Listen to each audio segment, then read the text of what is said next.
হে WhatsApp guys, কেমন আছো সবাই? আজকে চলে এসেছি একটি মিনি ব্লগ নিয়ে। তো আজকের ব্লগটা হলো একটা food blog, mini food blog, যেটা বিরিয়ানি হচ্ছে আমাদের বাড়িতে। তো স্পেশালি আমার শাশুড়ি মা বিরিয়ানি রান্না করছে। এবারে মা বিরিয়ানি হাঁড়িটা তৈরি করছে, আলু, মাংস, চাল সব কিছু দিচ্ছে। আর এবারে আমি হচ্ছে বোতলের মুখ ফুটো করছি।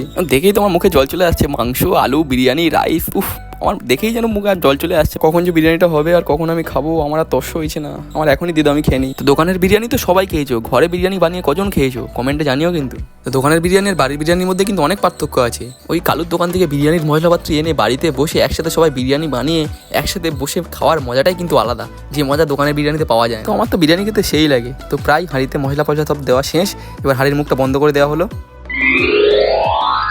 তো ঘরোয়া বিরিয়ানি ইজ তৈরি। কি সুন্দর গন্ধ বেরিয়েছে মাগো। তো বিরিয়ানিটা বাড়িতে বানানো হতে পারে, কিন্তু যেমন স্বাদ তেমন গন্ধ আর তেমন খেতে, উফ, মনে লেগে গেল।